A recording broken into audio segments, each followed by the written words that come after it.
Hey, gorgeous! Welcome to the Business Mindset Podcast with Holly Worton, which combines powerful strategies on how to upgrade your business mindset, along with practical business tips to grow your business. This podcast features solo shows with Holly and also interviews with inspiring women entrepreneurs from around the world. Thank you so much for joining us today. And now, here's your host, Holly Worton. Hello and welcome to the Business Mindset Podcast with Holly Worton. Now you may be wondering, what the heck is the Business Mindset Podcast? I was subscribed to the Ready to Bloom podcast. Yes, you were. And in the same way that about a year ago I rebranded from Socially Holistic to Ready to Bloom, I am rebranding everything again. So you may have noticed that I've completely upgraded my website, changed the domain to my name, hollyworton.com, and I have rebranded the podcast as well. So it's now being called the Business Mindset Podcast. It's the same podcast, same interviews, same solo shows, same great guests, same host, me, just a different name. So I'm going to make this short and sweet so that we can get on to the episode, but I wanted to let you know what the heck is going on here. So this is now the Business Mindset Podcast. Same thing as always, different name. So thank you very, very much for tuning in. Thank you for continuing to subscribe to this podcast. And I'm going to turn it over to today's episode, which I'm really, really excited about. So thank you very much. Hello and welcome to the Business Mindset Podcast, episode 140. This is your host, Holly Worton. I'm here with today's special guest, Jillian Haslam. Jillian is an author, philanthropist, trainer, and speaker. She previously worked in the banking sector for over 20 years before choosing to pursue her passion. She now runs her own business to help fund her charitable initiatives in India for the aged, the children, the youth, the disabled, and women in need. She won the first runner-up award for the Asian Woman of the Year in 2012. Her story, based on her book, Indian English, has been featured on the BBC, Channel 5, The Times, The Independent, and many other major media, and it is now being turned into a Hollywood film. Welcome, Jillian. Oh, thank you so much, Holly. Thank you for having me. I'm so excited to have you today, and I've just finished reading your book this week, so you're so present in my mind.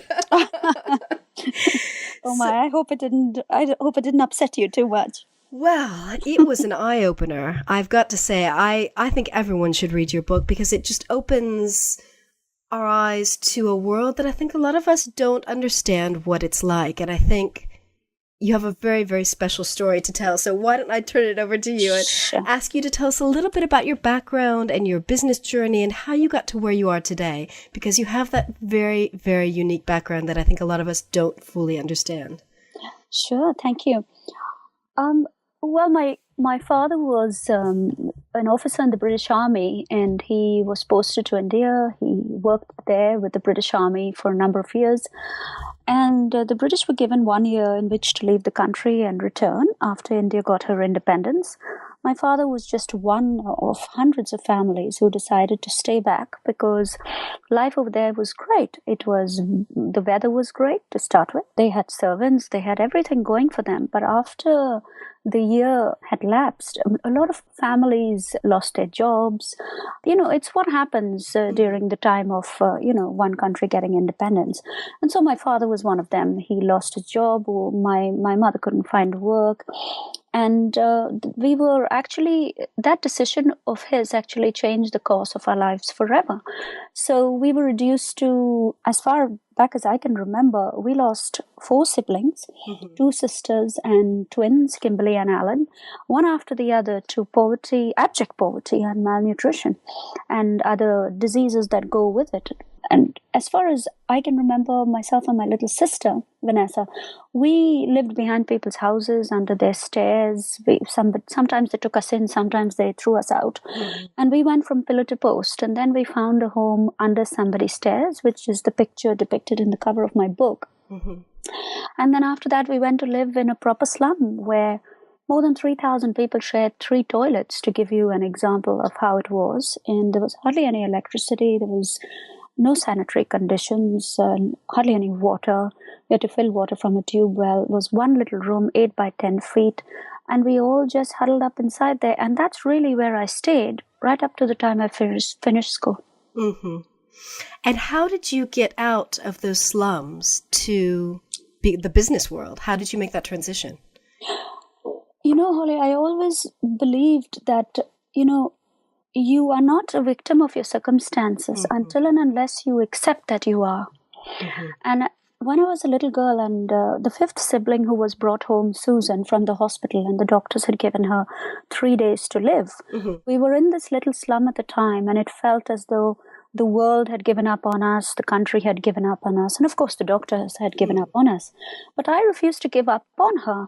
I ran with my little bowl to the tea shop and I begged them for milk. I brought it back. I fed her the milk, and she was so malnourished that her eyes were literally at the back of her head. But I nursed her back to health, and today she's married in Australia and has just given birth to her own little baby girl, Samantha. But I refused from a very young girl. I'm not sure what it was with me, but I refused to accept anything that had happened to me. I just knew. And we never had the internet. We didn't even have a television. We had no access to the outside world whatsoever. We then went to a boarding school, but we didn't know what existed. But I had this inner belief that this is temporary. We are going to get out of here, and I am going to get my siblings out of here. Whereas my parents had accepted their fate. So for them, it was, this is where we are, this is where we will remain, and we just have to make the best of what we have. But that's why I say, if you accept what you have, there's a saying, if you continue to do what you're doing, you will continue to get what you're getting. But I refused to accept. And so I finished school, went to Delhi, moved from Calcutta to Delhi, got a job there, was interviewed with more than 250 girls, given a paper and a pen at the door and told, take a seat. But I wanted the job so badly that, we came down from 100 to 75 to 50 to 3, and I was selected. And that's because I truly believe that I have to get this job. I have little ones to bring up. I have things to do, and we need to leave this country. We need to go. And I think it's that belief that has taken me to where I am today. I think it's extraordinary the way you have completely turned your life around, and more than just once. I mean, it was more than just that move from the slums to having your first professional jobs. It was after you came to the UK as well, dealt with a lot of health issues in your family, and still kept turning your life around. It's truly, truly remarkable. It is, Holly. My second book that I'm writing is the title is The Irrepressible Mind, and I think I've given it that title because I need people to understand that when you can develop this mental resilience of a different kind, anything is possible. The mind is, so great, and if only we can understand that it can actually do anything and give us anything we want, if only we believe that we can make things happen. And honestly, I'm a living example. I have fought through the deaths of siblings, and I have fought through, my parents and my mom dying of cancer. I have brought up the little ones all by myself. I have had such major setbacks. Of course, I don't have the time on the show to tell you, but you could read it from my book. And I've always had that one thought in mind, that my overall goal and objective is to help other people. And I grew up with the poorest of the poor, and the poorest of the poor helped us to save our lives. The vegetable woman by the corner, we used to collect all the bad potatoes and tomatoes from her every day and cook it. The meat man who used to give us dried bones, and we used to make soup out of it. The chemist by the corner who gave us medicines that were, used by a date, but I still brought it home and gave it to my sister. And all these people helped us, but I grew up with the poorest of the poor, and that made me actually think of, how can I help these people? How can I give back? So no matter what I did and no matter where I went, I didn't ever lose sight of the main goal at mind. And I think today what I'm doing is actually living my dream. Everything I've wanted as a little girl has come true because I just wanted to be able to help hundreds of people, and that's what I'm doing today. That's lovely. So tell us a little bit about your business and how your business allows you to fund all of your charitable initiatives. Well, I have so many businesses. I'm a public speaker, so that's the main core business because I love what I do basically as a speaker, and I love talking to people on, on so many different subjects, especially on the irrepressible mind and things like that. But I also do trainings, leadership trainings, corporate trainings, things like that. I also run a TTC, a Teachers Training Center in India for teachers. I also have an English Language Academy, and obviously I've just launched the National Speaking Academy in India as well, which is to actually give young people the ability to speak. And I think public speaking, with public speaking, you get the power to change the world.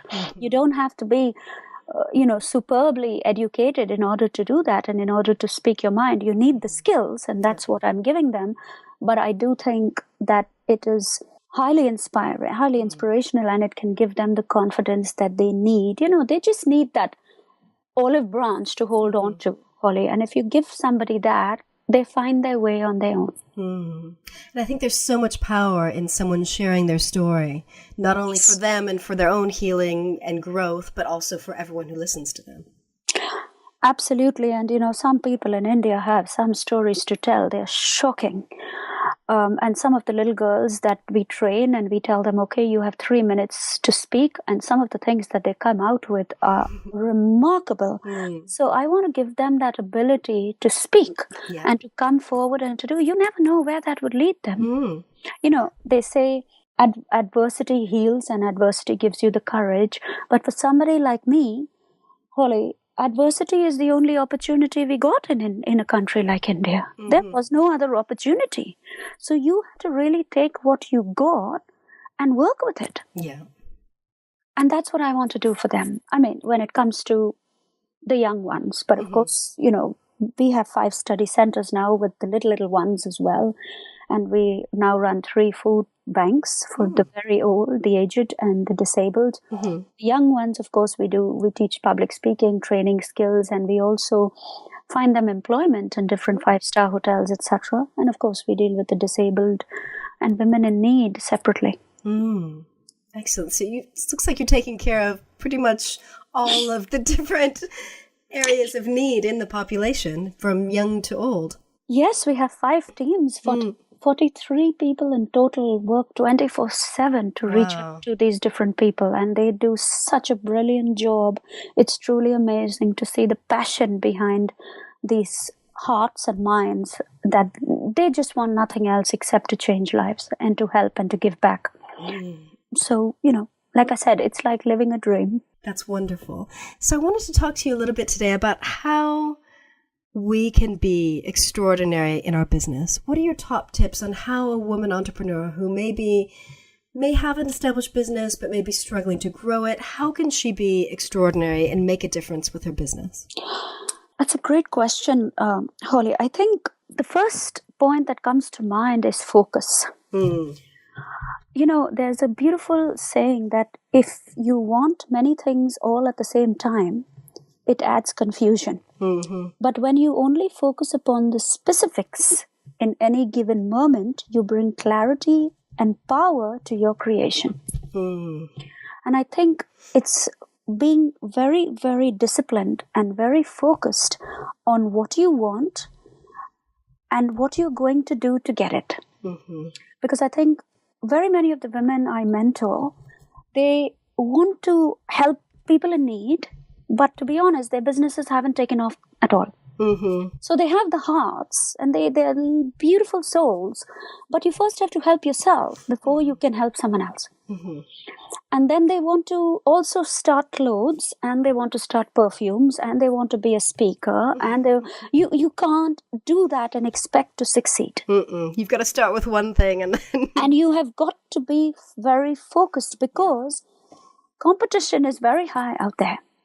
And you have got to get the best guidance and the best mentoring, and you've got to understand quality and quantity. So many people go to, I find, any conference, anything that they get their hands on, and they'll be all over the place. But they're getting quantity. If you can find yourself one person who can give you that quality guidance and that quality mentoring and help, you are actually made. but you've got to understand the difference that a rolling stone gathers no moss. Mm-hmm. And that is where discipline comes in. That's my, that's what I would tell women. Secondly, and I think thirdly would be to develop this mental resilience, because finances can get you down, or the lack of finances really can really get you down when you have no money. And at the end of the day, whatever you do, you need money.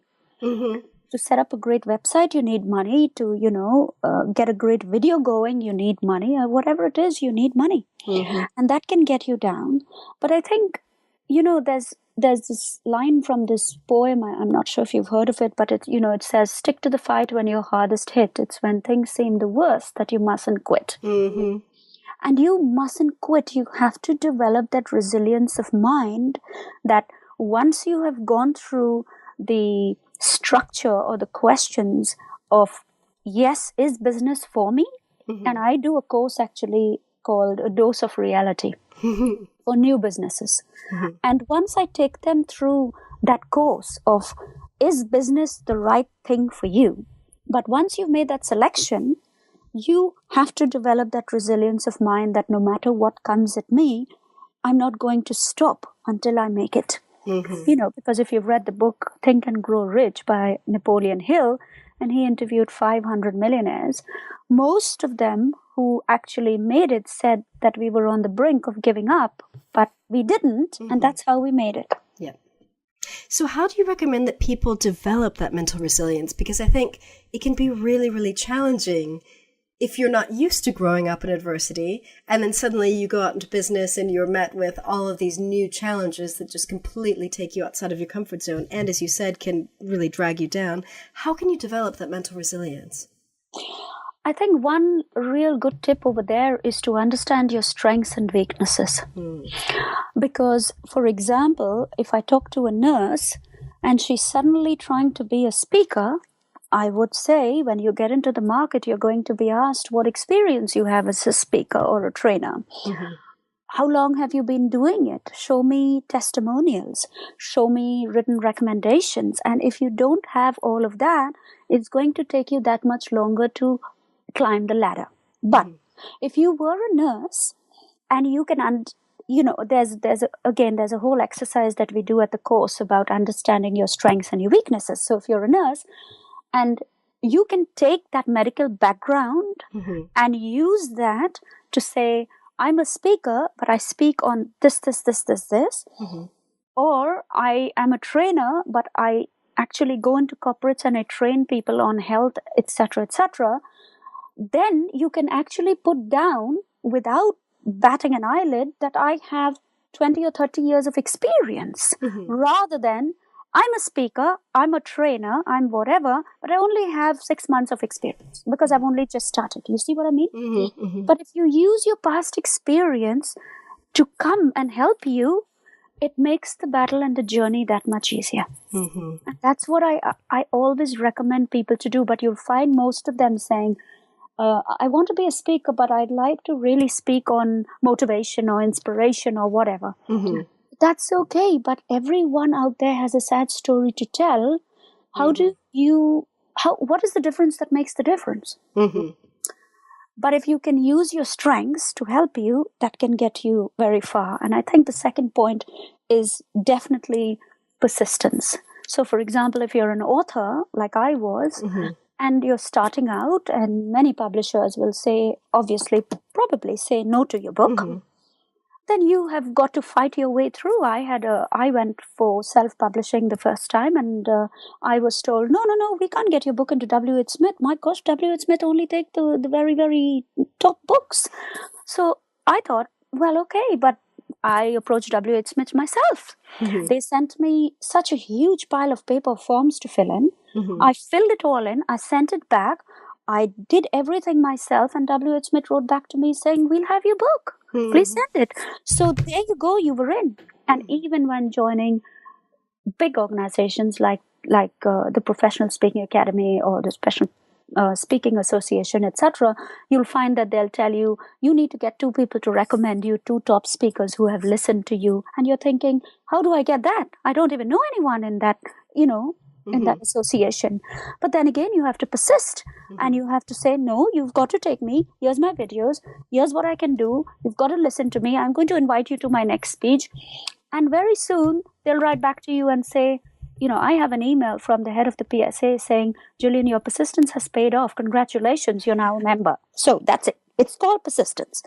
And then when you're selling your books, you'll find that many, especially if you go down the self-publishing route, you'll find your publisher will most often take most of the money and tell you that your books are just not selling. So then it's up to you to get up and go out there and sell your books yourself. Get into schools, get into universities, get into corporates, get into anyone who will have you, because chances are they'll say to you, I can't pay you, but will you come? You say, I'll come, but I'll need to sell a few books. Yeah. And then, I've today, up to today, I've sold more than 200,000 books just on my own. Mainly on my own. Universities have ordered it, schools have ordered it by the hundreds. But you have got to make that effort. It's a DIY game. Yeah. I think that's very, very important, because I think so many people, particularly with publishing, as you've mentioned, I think so many people expect that, they'll get the fancy publisher and the publisher will take care of everything. But even the big name publishers don't market your book as much as you'd think they would. No, they don't, Holly. They put out 20 or 50 books a month. And you're just a little fish in a very big pond. You've got to understand that. You feel very important because it's your book, but then everybody else is feeling important. It is up to you to get it out there. Yeah. Yeah. So you mentioned earlier that it can be really challenging for women who are just starting out in business. They want to make a difference. They want to give back, but they've got to help themselves first and get their business to the point where they can more easily make a difference by helping people out. How would you recommend that new or starter entrepreneurs start to contribute a little bit so that they can feel good about making a difference without hurting themselves in the process? Holly, I just recently put out on social media that one of my main objectives for 2016 was to actually try and convince as many corporates as possible to add a social arm to their businesses. Because I think it's very important from so many angles to try and give back. A, it makes you feel better. Yeah. B, people look at you in a better light. And C, you're helping the people who you're reaching out to. And trust me, it sometimes does not take any money at all. Okay. Nothing. You can just go out and volunteer. You can just go out and run a race. You can just go out and be part of a marathon. You can be part of Sports Relief coming up. You can do so much, and people then get the impression of you that you are a person who helps. I remember a long, long time ago, McDonald's asked me to do a speech for them to their it was a leadership conference, and they were hooing and hawing about paying. And I said, look here, you don't need to pay me. What I want is you feed X amount of burgers to the kids in India from any of your outlets. And they agreed. Wow. I spoke here, they gave the burgers there. I was absolutely happy about it. I didn't mind. But that publicity went very far. For you and for them. Yeah, absolutely. So there's a lot of little things that you can do that does not cost you a lot of money, but it can get you a whole load of goodwill. I think that is an excellent idea, because I think a lot of people really struggle because they want to give back, but they think, I'm just not turning enough of a profit in my business. What can I do? But you've always got your time and your skills, and, those can be put to, work too, in giving back and making a difference. Yeah, and most places where you go, Holly, you'll see that when you talk to the people of the home or the organization or wherever you go and you say, you know what, I'm here to give back, but do you mind if I put a picture or two out on my website? I'd love to, put this out. And maybe if something comes back, I'll give you the funds or the donation. And they're more than happy to say, of course, go ahead, do it. Thank you for coming. So there's a lot you can do. There are just a million things you can do if you want to. Excellent. So, Jillian, do you have any women entrepreneurs who inspire you, or is there anyone maybe in the philanthropy field that inspires you? Well, I think the first person who comes to mind, is Mother Teresa, who actually, hails from the city I hail from, Calcutta. And obviously, I've met her and I've got help from her personally. And I think she's the greatest woman I know who's changed lives by the millions. And of course, I know very many women who are,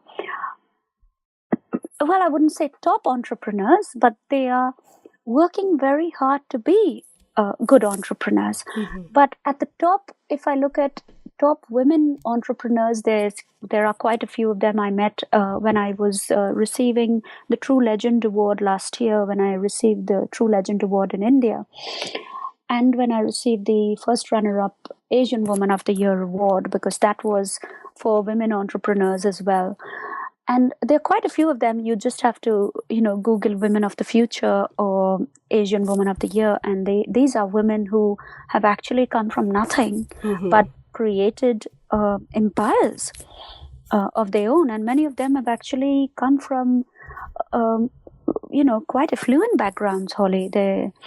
They have come from a lot of money and wealth, but they have actually refused to accept that and wanted to go solo on their own and do things. So I think it's incredible. And the lady who heads all of this is a lady called Pinky Lalani. She is highly respected and she promotes all of these women. And I have a great amount of respect for her as well. Excellent. So, Jillian, where can other women go online and learn more about you and what you do? What's the best place to start? Google.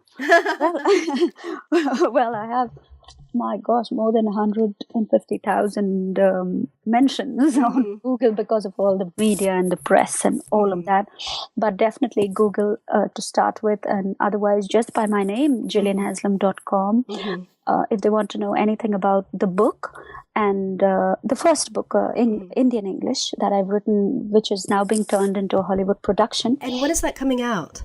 The movie, you mean? Yes. We are in the process, Holly. We've been very fortunate, actually. We've had a Hollywood producer contact me and come on board, Cyrus Yavna.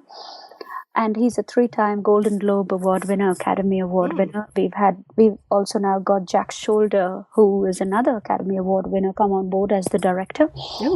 And we are working on arranging funding, which is between the region of 20 to 30 million pounds to make the movie in 3 different countries. So we are working on that. We have got an award-winning script. We've got everything going, and I never even expected it to get this far. Wow.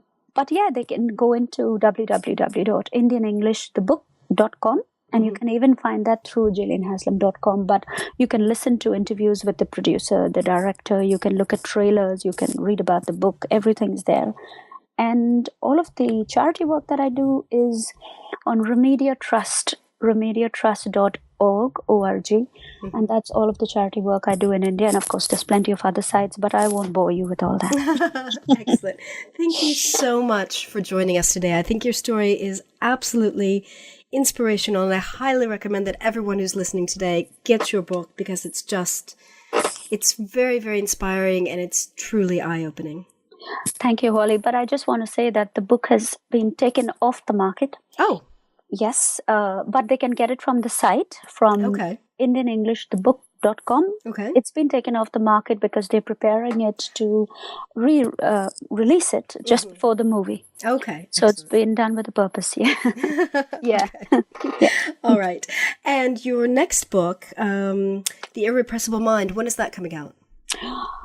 Probably in July. Oh, okay. The Irrepressible Mind, and we're doing another one, The Irrepressible Mind for students. And I'm also actually writing one, like I said, it's a dose of reality for new business entrepreneurs. Oh, I like that. I'm also doing that because that's what I think the most questions that come to me are from new entrepreneurs. So I thought it was very handy to put my experience down. Excellent. Well, thank you again for joining us today. It was a pleasure to have you. Not at all, Holly. It's an absolute pleasure. Thank you for having me. Thank you. And thank you for listening. And remember to visit hollyworton.com/140 for the show notes on this episode. Thank you. Thanks. Thanks Thanks so much for listening to the Business Mindset Podcast with your host, Holly Worton. You can find more information about today's episode, including links for topics that were discussed at hollywharton.com. And if you enjoyed this episode, please remember to head over to iTunes and leave a quick review of this podcast. It just takes a minute. Thank you.